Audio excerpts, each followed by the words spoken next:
ओम श्री गणेशाय नमः।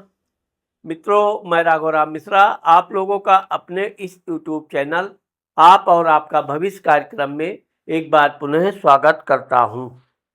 आज हम बात करने वाले हैं मकर राशि के लोगों के राहु के राशि परिवर्तन के बारे में।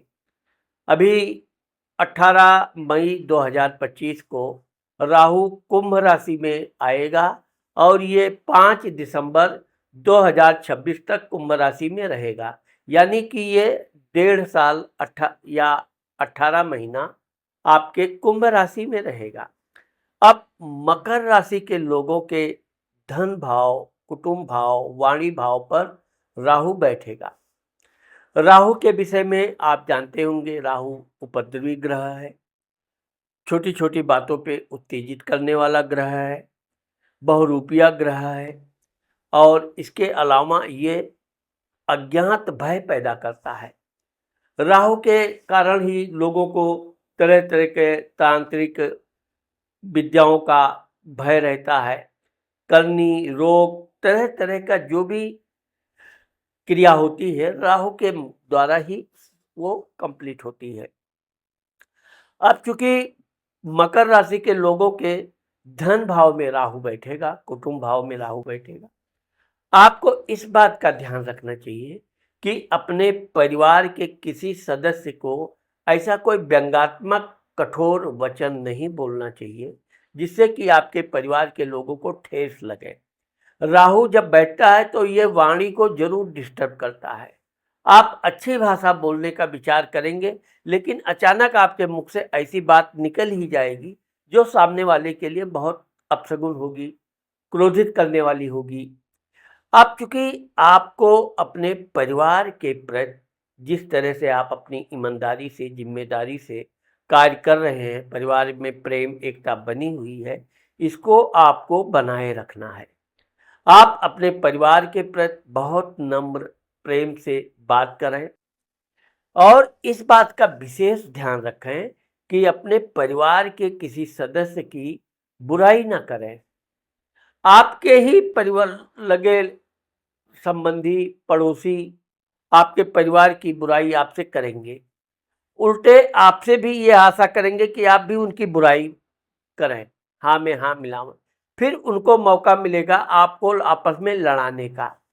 ये चीज अगर आपने नहीं किया तो वो चाहे कितने भी बड़े खिलाड़ी हो, गुप्त शत्रु आपका कोई बाल बांका नहीं कर पाएंगे।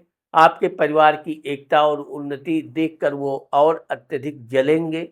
उनको जलाना ही आपका उद्देश्य होना चाहिए, ना कि खुद जलना। अब आपके परिवार में किसी ने आपको हो सकता है भला बुरा बोल दे, कुछ परिवार है तो हाँ कुछ आपस में चलती भी है, लेकिन इस बात का ध्यान रखिए कि राहु आपके कंठ वाणी भाव पे बैठा हुआ है। आप थोड़ा सा गलत बोल देंगे तो वो बात की बतंगड़ बनने में देर नहीं लगेगी। और विशेषकर अपने सम यानी अपने से छोटे लोगों के प्रति, अपने माता पिता के प्रति आपको बहुत नम्र भाषा का प्रयोग करना चाहिए और प्रेम बनाए रखना चाहिए। दूसरी चीज, जब राहु धन भाव में आता है तो आप कमाएंगे थोड़ा, चिल्लाएंगे ज्यादा। इस बात का ध्यान रखिए क्योंकि आपकी मकर राशि है, आपका स्वामी शनि है। क्यों? अब चूंकि मकर राशि पे शनि की 7.5 भी पूरी तरह से समाप्त हो गई है, अब आपको आगे बढ़ने से कोई रोक नहीं सकता है। लेकिन आगे बढ़ने के साथ साथ आपको इस बात का भी ध्यान रखना है कि आपको बड़बोलापन नहीं करना है। आपके पास कितनी संपत्ति है, कितनी आने वाली है, कहाँ कहाँ संपत्ति है, कोई चर्चा परिवार के बाहर तो करना ही नहीं चाहिए।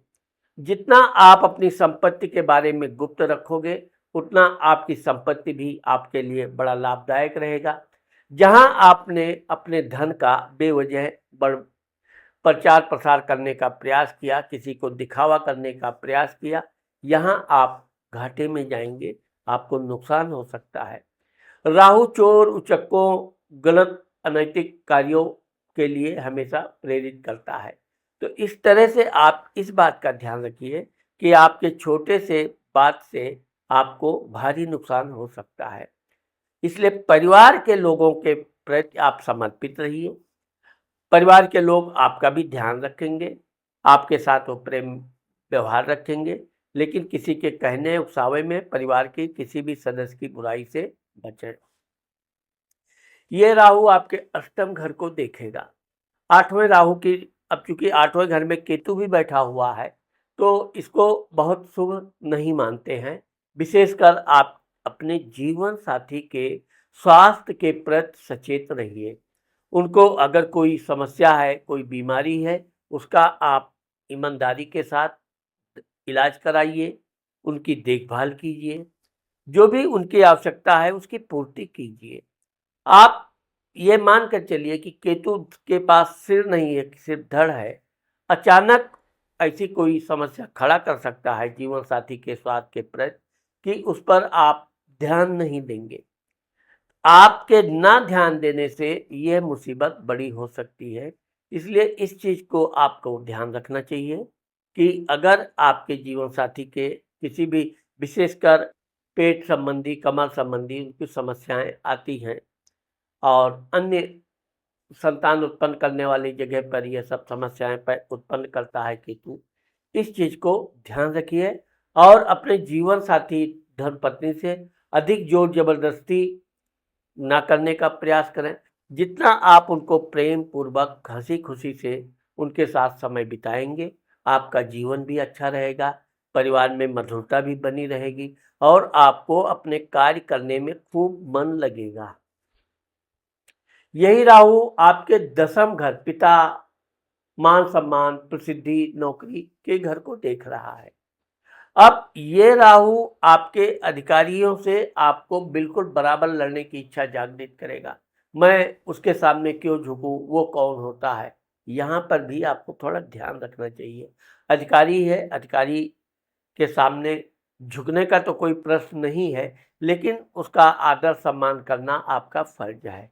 विशेषकर आपको अपने पिताजी से जितना अधिक मधुर संबंध आप रखेंगे, जितना प्यार से उनकी बातें सुनेंगे, हो सकता है आपके पिताजी आपको कुछ भी बोल दें, गलत शब्द का बोल दें। यहाँ पर आपको इस बात का ध्यान रखना है कि पिता पिता होता है, पिता का ये अधिकार है कि वो कुछ भी बोल सकता है। कभी कभी तो आप इस बात पे नाराज हो जाएंगे कि आपके पिता ने आपकी माताजी को किसी बात पे डांट दिया। अब ये आपको सोचना बहुत अनिवार्य है कि आपके पिता ने अपनी धर्मपत्नी को कुछ कहा है, किसी बात पे कहा है। आप बड़े हो गए, आप उनके पुत्र हैं, इसका मतलब ये नहीं है कि आप माता पिता के विवाद में बीच में कूदें। आपको आपकी माताजी बुलावें कि आओ मेरे लड़ाई में मेरी सहायता करो, तो आपको जाना चाहिए। नहीं तो वो आपस में वो झगड़ा भी करेंगे, प्रेम भी करेंगे, एक दूसरे की सलाह मशवरा भी करेंगे। कोई ज़रूरी नहीं है कि अपने हर सलाह मशवरा में आपको वो भागीदार बनावें। इसलिए इस बात का आपको विशेष ध्यान रखना है कि आप माताजी के अपने विशेष दुलारे हो, विशेष आज्ञाकारी हो, उनका विशेष ध्यान रखते हो, लेकिन अपने पिता के प्रति भी आपको यही भाव रखना चाहिए। आपको इस बात का ध्यान रखना चाहिए कि ये राहु जो है, ये छोटी छोटी बातों पर ही बात का बतंगड़ बना सकता है। इसलिए आपको अपने पिताजी से नम्र भाषा बोलनी चाहिए। अगर वो आपको कोई कड़वी बात बोलते भी हैं तो उसको सुनना चाहिए, क्योंकि आप उनके पुत्र हो। ये नहीं कि आप पिता की ही कमी ढूंढना चालू करो। हर व्यक्ति के अंदर कमी होती है।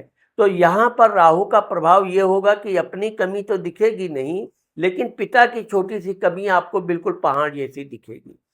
इस बात के लिए आपको पूरे 18 महीना यानी 1.5 साल तक ध्यान रखना। वैसे तो ये बात आपको जीवन भर अपने गांठ बांध लेना चाहिए। पिता पिता होता है, पिता का सम्मान आप करते हैं तो आप भगवान से भी बढ़कर पिता का स्थान के सम्मान के लायक बनेंगे। यहाँ पर हम आपको ये बताना चाहेंगे कि जितना आप अपने पिताजी का सहयोग करेंगे, सहायता करेंगे, आपके काम में उतनी उन्नति होगी, आपका प्रमोशन होगा, आपके अधिकारी लोग भी आपका सम्मान करेंगे और मित्र आदि भी आपका मान सम्मान करेंगे। अब चूंकि यहाँ पर केतु बैठा हुआ है, इसलिए कभी कभी अहंकार में आप अपने पिता का, अधिकारी का अपमान करते हैं, उनकी बुराई करते हैं, आपको आगे चलकर अपनी गलती पर पश्चाताप भी होगा। लेकिन वही कहानी है कि का भय कृषि जब पा कृषि सुखाने, बारिश होने के बाद अगर कृषि सही सलामत है, कहावत है कि का हुई है जब चिड़िया चुग गई खेत। आप ऐसी भाषा का बिल्कुल नियंत्रण रखें। ये कोई बहुत बड़ी बात नहीं है, आप अपने मन में ये ठान लें कि हम अपने पिता की बुराई नहीं करेंगे। पिताजी अगर हमको डाँट भी देते हैं, मारने की भी कोशिश करते हैं, तो वो पिता हैं, जीवन भर मारा है, फिर तो एक आध थप्पड़ मार भी देंगे, लेकिन आपकी गलती पर ही वो कुछ बुरा-भला कहेंगे। इसके लिए आपको कदापि बुरा नहीं मानना चाहिए। और मैं आपको फिर एक बार ये समझाऊँगा कि माता-पिता के आपस के विवाद में तो आपको कदापि नहीं कूदना चाहिए। यह आपकी बहुत बड़ी भारी भूल होगी और ये भूल आपके लिए घातक हो सकती है। तो मित्रों, आज मैंने आप लोगों को मकर राशि के लोगों के लिए राहु के राशि परिवर्तन के बारे में जो बताया है, मुझे आशा है कि आप लोगों को मेरा ये वीडियो ज़रूर पसंद आएगा। अगर मेरा ये वीडियो आपको पसंद आता है और आपने मेरे चैनल को सब्सक्राइब नहीं किया है, तो आप मेरे चैनल को अभी सब्सक्राइब करना और कमेंट करना मत भूलिए। नमस्कार।